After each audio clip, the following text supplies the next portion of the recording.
오늘은 이 본문의 말씀을 가지고 하나님과 딱 맞는 사람이란 제목으로 말씀을 드리겠습니다. 이 본문에 보니까 하나님은 다윗을 왕으로 세우시고 내가 이새의 아들을 만나니 내 마음에 맞는 사람이다. 내 뜻을 다 이루리라 이렇게 말씀하셨습니다.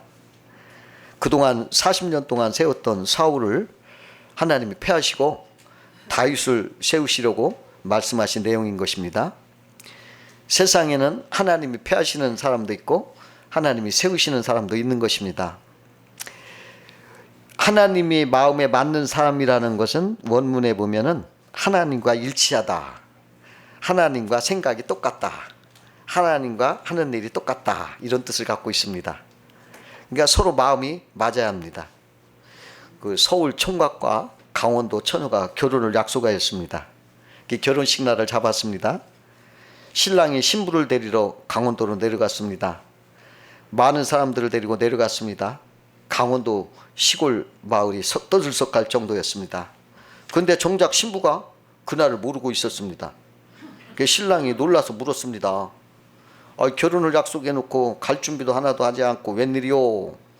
신부가 오히려 놀라면서 오늘 아닙니다. 오늘입니다. 서로 하다가 신랑이 수첩을 보이면서 오늘이라고. 알고 보니 신랑은 양력으로 적었고 신부는 음력으로 날짜를 적고 서로 잘못 알아서 한 달 차이가 나는 게 두 사람이 서로 마음이 맞지 않았습니다. 신랑 신부가 마음이 맞지 않아 결국은 깨진 결혼이 됐더라 그렇게 말하고 있어요. 이게 마음이 맞아야 됩니다. 캐나다 토론토에 있는 회중교회 목사 오스왈드 스미드 목사가 30세 때부터 생일날부터 하나님 마음에 딱 맞는 목사가 되게 해달라 그렇게 아주 기도를 특별히 드렸다고 합니다. 그러니까 하나님께서 그 스미스 목사를 아주 사랑하셔서 구하지도 않는 유명한 목사도 되게 하시고 또 부흥사도 되게 하시고 한때는 세계 최대의 교회를 이렇게 맡기도 하여 주셨어요. 다윗도 하나님 마음에 맞아 왕이 된 사람입니다. 우리도 하나님 마음에 맞는 사람이 되기를 우리는 소원해야 되겠습니다. 그러면 오늘은 다윗이 어떤 사람이었기에 하나님 마음에 맞는 사람이었는가 한번 알아보면서 은혜를 나누고자 합니다. 첫 번째로 다윗이 하나님 마음에 딱 맞은 것은 하나님과 늘 친밀했다는 거예요. 하나님 마음에 딱 맞은 것은 하나님과 친밀했어요. 그 다윗은 목동이었습니다. 양을 치면서 그는 시편 23편을 암송했어요. 여호와는 나의 목자시니 부족함이 없으리로다. 그가 나를 푸른 풀밭에 누이시며 쉴만한 물가로 인도하시도다. 이렇게 노래했어요. 여호와를 목자로 삼고 자기를 양으로 여기면서 오직 목자를 따라가는 양으로 여겼던 것입니다. 여러분, 목자와 양은 아주 불가분의 관계입니다. 양이 목자 없이는 절대로 살 수가 없다고 합니다. 양이 눈이 지독한 근시라 이 먹이가 되는 풀밭을 스스로 못 찾는데요. 그리고 또 길을 잃으면 오던 길을 잃어버린대요. 그래서 길을 못 찾는답니다. 그리고 맹수가 오면 싸울 수 있는 강한 이빨도 없고 발톱도 없고 또 도망갈 수 있는 날쌘 발도 없어서 그냥 그 자리에서 맹수의 먹이가 되고 마는 약한 짐승이라고 하는 것입니다. 그러나 목자가 있으면 가장 안전하고 풍성한 먹이로 넉넉하게 살 수 있다는 것입니다. 그러므로 양과 목자는 가장 친근한 관계다 이렇게 말할 수 있어요. 다윗은 이런 관계를 잘 알고 그것을 신앙에 비교했던 것입니다. 목자는 양을 위해서 자기 생명을 다합니다.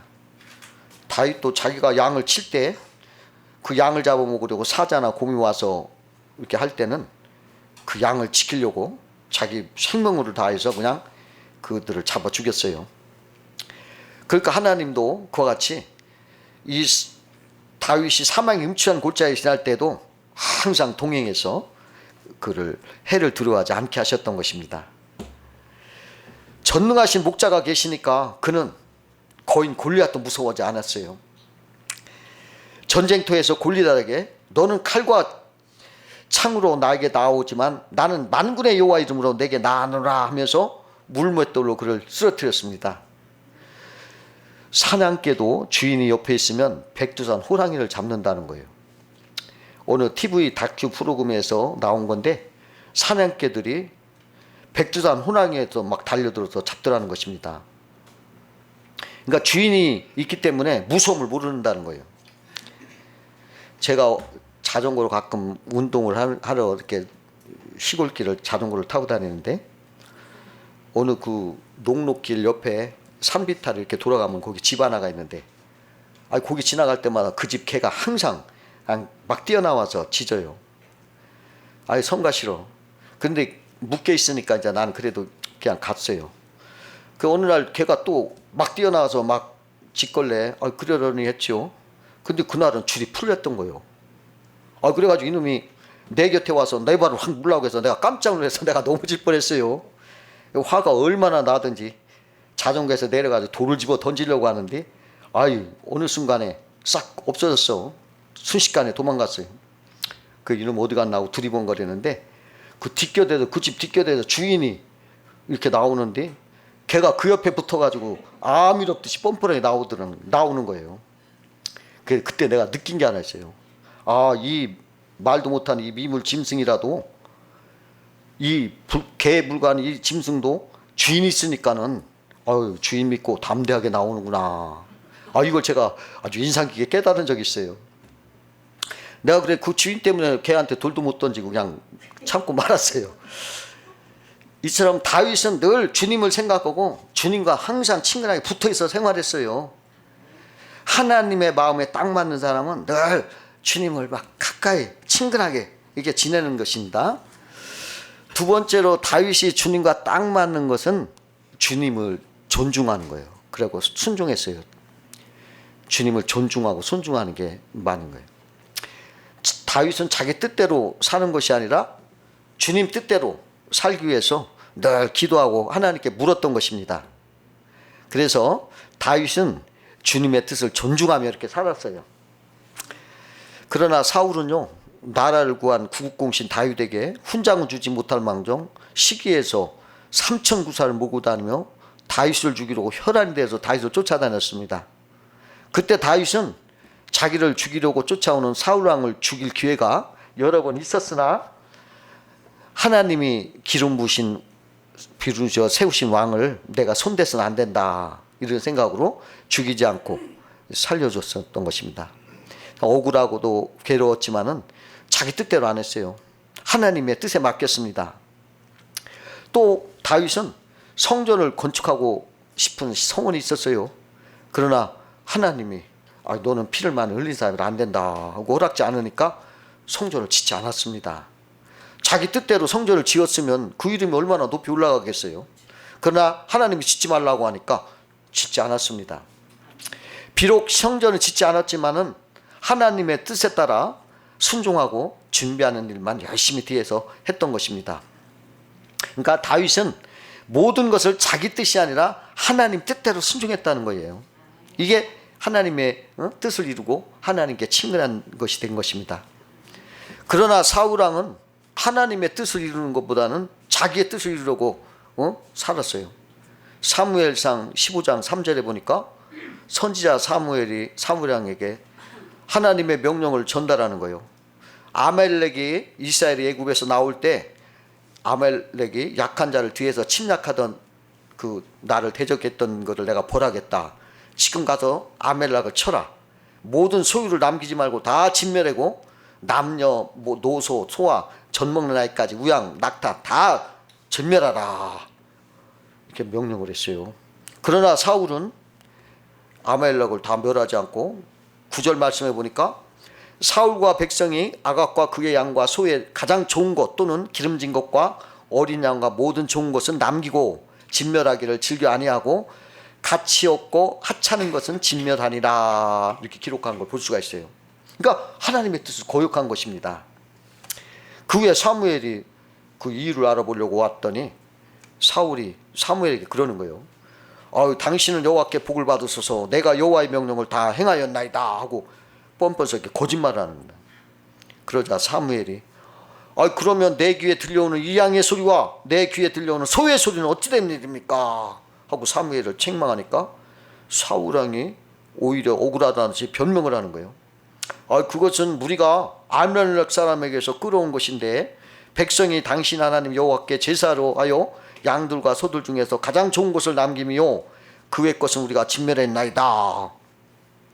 나는 실로 여호와의 목소리를 청종하여 여호와께서 보내신 길로 가서 아말렉 왕 아각을 끌어왔고 아말렉 사람들을 진멸하였으나 다만 백성이 그 땅에 멸할 것 중에서 가장 좋은 것으로 길갈에서 당신 하나님 여호와께 제사하려고 양과 소를 끌어왔나이다. 이렇게 말합니다.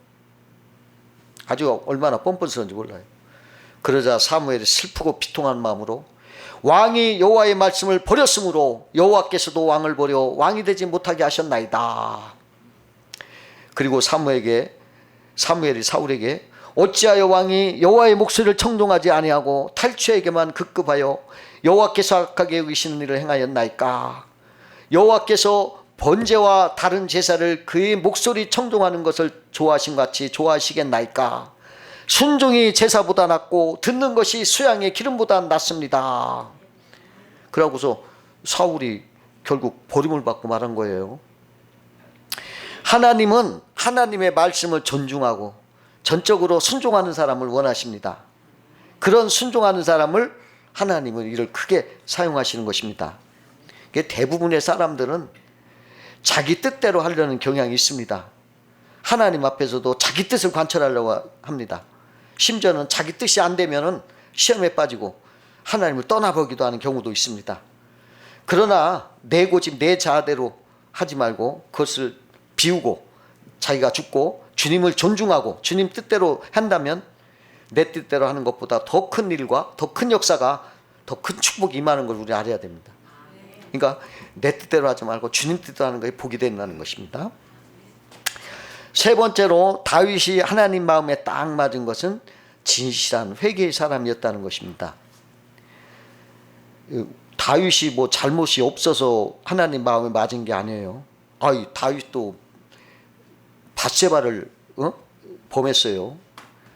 그리고 그 남편 우리아를 전쟁터에 보내가지고 죽게 했습니다. 이게 뭐요? 간음죄, 살인죄를 범했어요. 또 싸움에 나갈 만한 사람이 얼마나 되는가? 인구조사를 했어요. 그러니까 하나님 의지하기보다는 사람을 의지하려고 했던 것을 볼 수가 있어요. 그러니까 어떻게 보면은 세상적인 잘못으로 한다면 다윗이 사울보다 더 나쁜 사람일지도 몰라요. 그러나 하나님은 생각이 달랐어요. 그게 뭐냐면 사울은 하나님 앞에 진실한 회개를 하신 적 없어요. 그냥 변명하고 거짓말하고 숨기고 그랬어요. 하나님을 찾아본 적도 없어요. 그랬어요. 그러나 다윗은 잘못했지만 언제나 하나님하고 찾으면서 자기 잘못을 회개했어요. 나단 선지자가 다윗의 잘못 지적할 때 그는 곧바로 하나님 앞에 막 엎드려 잘못을 인정하고 하나님 나 좀 버리지 말아달라고 하면서 간절히 기도한 걸 볼 수가 있어요.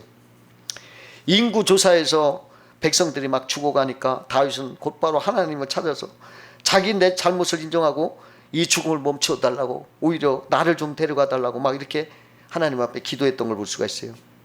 이것이 하나님 마음에 맞는 거예요. 이렇게 진실한 회개, 이것이 하나님이 좋아하시는 거예요. 어떠한 죄를 많이 짓고 뭐 안 짓고 크고 적고 이런 것보다는 정말 진실한 사람, 하나님이 기뻐하시는 거예요.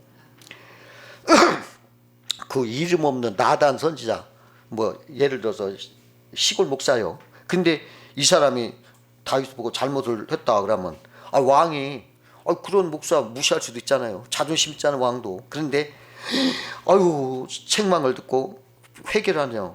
그냥 핑계를 안 대.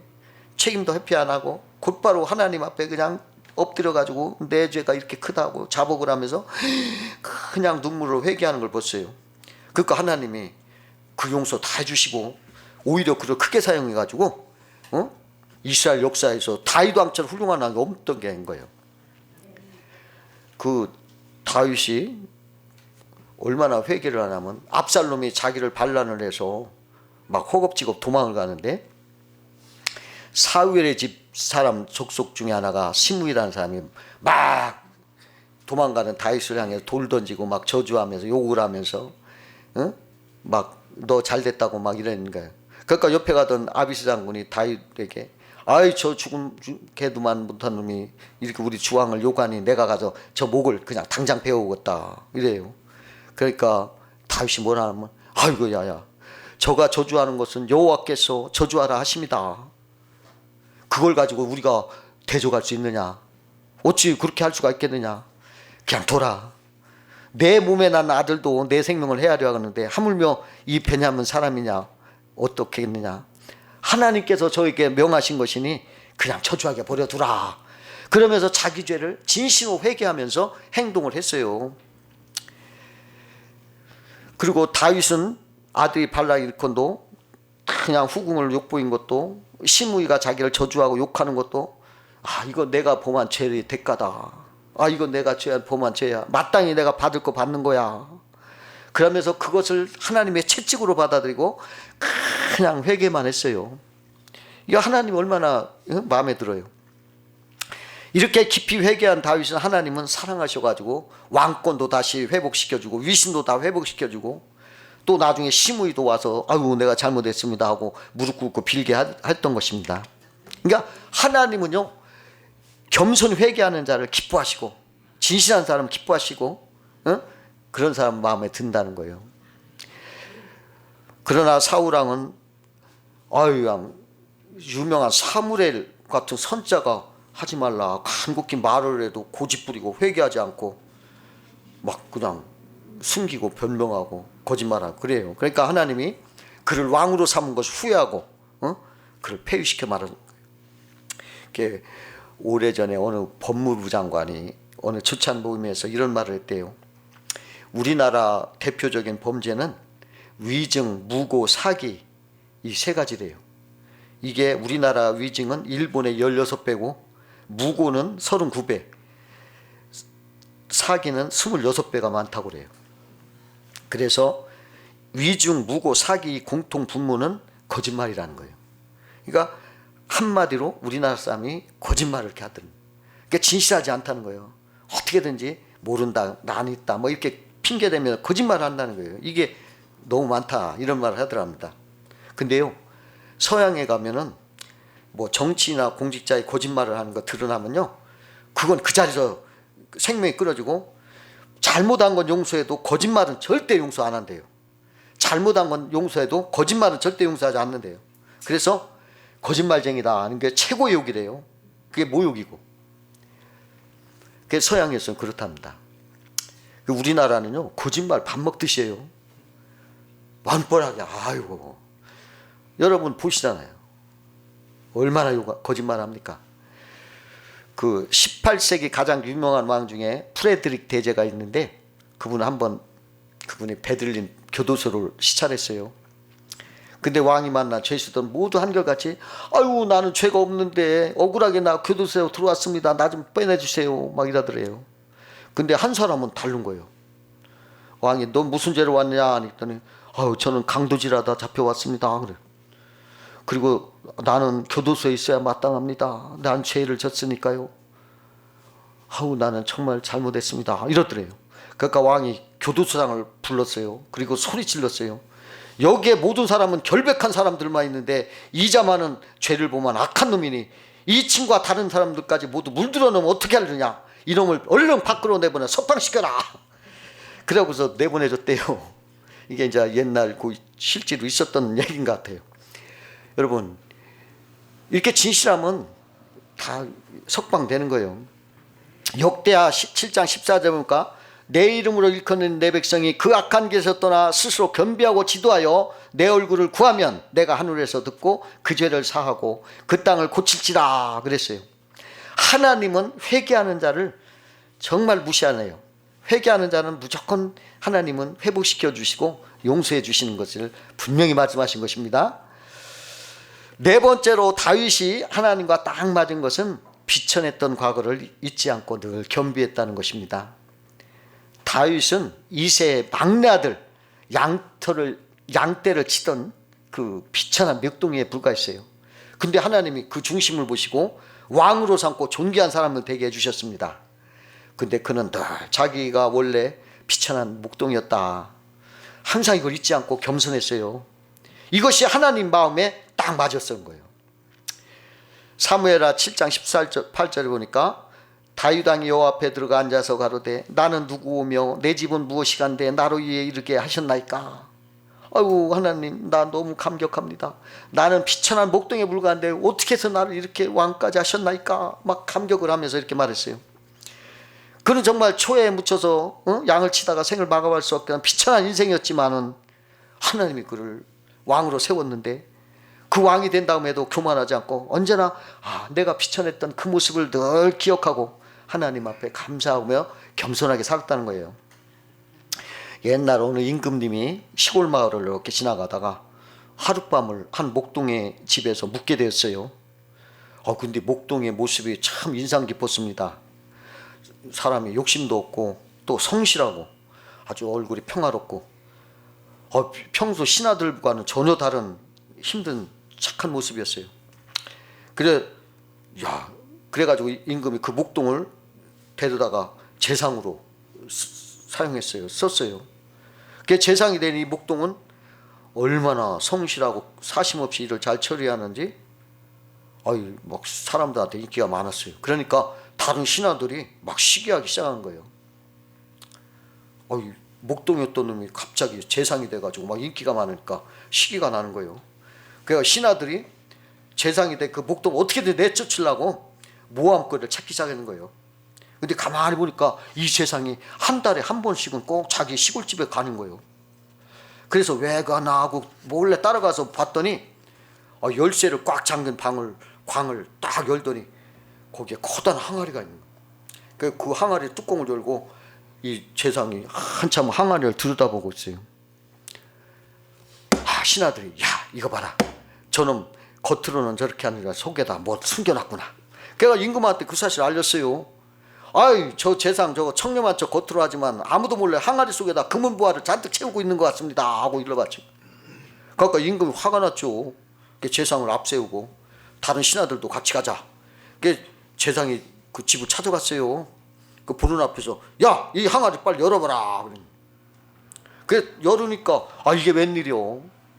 거기에 뭐가 나오냐면 세상에 그 금은 부화가 안 나오고 재상이 옛날에 입던 그 목동 헌옷이 낡은 옷 한 벌하고 지팡이가 나오는 거예요. 그 임금님이 깜짝 놀랐죠. 이거 웬일이냐고 물었더니 재상이 이런 말 하는 거예요. 저는 원래 비천한 목동이었습니다. 임금님께서 저를 은혜로 재상을 만들어줬지만 제가 늘 목동이었다는 사실 잊지 않고 내가 겸손하기 위해서 이따금씩 제가 입던 옷을 다시 이렇게 쳐다보면서 생각하면서 겸비한 생각을 갖고 있습니다. 이런 말을 하니까 임금이 그냥 감탄한 거니까 그 다음부터는 아무도 그 세상 헛된 사람이 없더라는 것입니다. 다윗은 하나님께 비천하던 자식에 베푸신 그 은혜를 감사하고 그냥 감격하고 언제나 어떻게 이 은혜를 보답하고자 했던 거예요. 사무엘하 7장 2절에 보니까 나는 백항목궁에 거하거늘 하나님의 괴는 휘장 가운데 있도다. 막 안타까워서 그냥 그런 말을 했어요. 다윗은 무엇이나 마음에서 주님의 은혜를 보답하려고 싶어서 귀하고 좋은 것은 어떻게든지 하나님 앞에 드리고 싶어서 아주 못 견디는 사람이었다는 것입니다. 어느 오래전에 어느 경찰이 도둑 맞은 차와 그 안에 수백만 원 든 돈지갑까지 이렇게 찾아주었더니 차주인이 와서는 먼저 차에 흠집이 있나 보더니 또 돈지갑 돈은 또 맞는가 다 확인하더니 감사하다는 말로 쑥 가더래요. 아무리 경찰이 할 일을 했지만은 서운하더래요. 그걸 신문에 적어서 기고를 한 거예요. 이렇처럼 하나님께서도 은혜를 모르면 서운해 하시는 거예요. 그러므로 베풀으신 은혜를 늘 알고 늘 감사해야 됩니다. 이처럼 비천했던 과거를 잊지 않고 늘 겸손하게 늘 감사하고 온전히 하나님 앞에 감사한 마음으로 사는 사람은 하나님 마음에 딱 맞아요. 복을 주시는 거예요. 다섯 번째로 다윗이 하나님에 딱 맞는 것은 넓은 마음으로 용서하며 살았어요. 잠언서 14장 11절에 악한 자의 집은 망하겠고 정직한 자의 장막은 흥하리로다 그랬어요. 그 말씀대로 악한 사울의 집은 점점 쇠하여 가고 너그러운 다윗의 집은 점점 흥해가리라 하고 성경에 말하고 있어요. 사울은 다윗을 막 시기해서 죄 없는 다윗을 죽이려고 막 쫓아다녔어요. 그리고 성경에 보니까 그의 손에는 항상 단창이 들려있더라 그랬어요. 사무엘상 19장 9절에 보면 사울이 손에 단창을 가지고 그의 집에 앉았다 그러고 성경에 기록되어 있어요. 여러분, 왕이 단창을 가지고 앉아있는 모습이 얼마나 흉악하고 무섭습니까? 아유, 무서워요.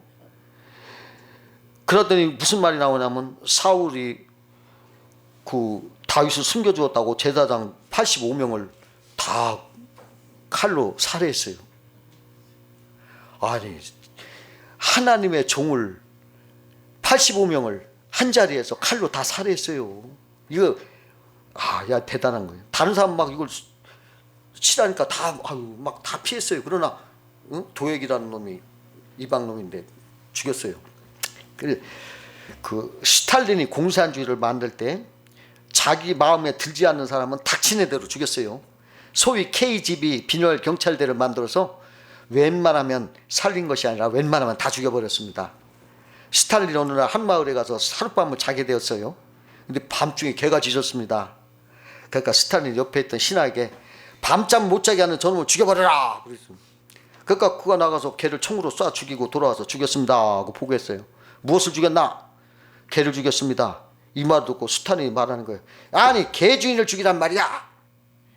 그래서 신하가 총을 두고 다시 뛰어나가서 조금 후에 총소리가 빵빵 나니까 그제서야 스탈린이 평안하게 잠들더래.